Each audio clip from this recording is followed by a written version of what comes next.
সেহরিতে এরকম এক টুকরো মাংস থাকলে যথেষ্ট, আর কোনো কিছুর দরকার নেই। পেট ভরে এক থালা ভাত খেয়ে নেওয়া যাবে। অসম্ভব মজার এই পাটা ছেঁচা চিকেনটা এত বেশি মজাদার হয়, যেটা গরম গরম ধোয়া ওঠা ভাতের সাথে অথবা পোলাওর পাশেও দারুণ লাগে খেতে। আর বানানো সেটা তো একেবারে সহজ, কারণ হাতের কাছে আছে এমন উপকরণ দিয়েই তৈরি করে নেওয়া যাবে। তো প্রথমে আমি এখানে 4 পিস মাংস নিয়ে নিয়েছি। আর মাংসের গায়ে যে পাটার উপরে রাখার পর কালো কালো ছোট ছোট দানার মতো দেখা যাচ্ছে, এগুলো কিন্তু আসলে ময়লা না। আপনারা আবার কেউ ভাইবেন না যে এগুলো ময়লা লেগে আছে পাটার মধ্যে। আমি কালো জিরা বাড়ছিলাম যে, তো কালো জিরা সামান্য সামান্য একটু রয়ে গেছে, তো সেটাই আর কি সেচতে গিয়ে ভেতর থেকে একটু একটু বের হয়ে আসছে। তো কালো জিরাতে এতে কোনো সমস্যা হবে না।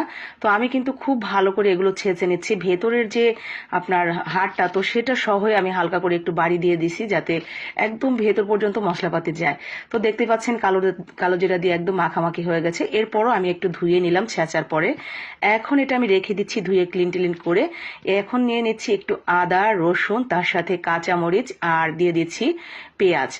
তো এখন এই সব মশলাগুলো আমি খুব ভালো করে বেটে নিব, তবে একেবারে মিহি করব না, সামান্য একটু দানা দানা থাকবে। ঠিক এইভাবে দুইটা বাটা দিয়ে খুব ভালোভাবে মিহি করে নিয়েছি।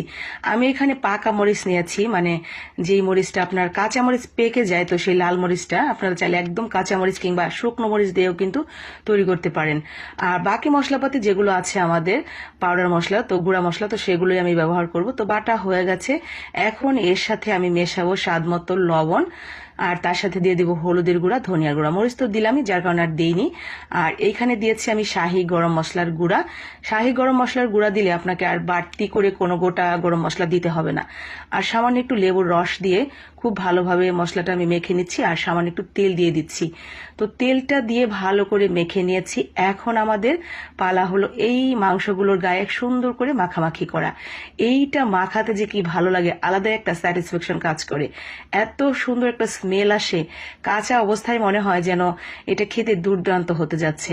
আর আসলেও তাই। এইভাবে পাটা ছেঁচে মাংস রান্না করলে, মানে আপনার ভাজা ভাজা করলে, এটা যে খেতে কি লেভেলের মজা হয়।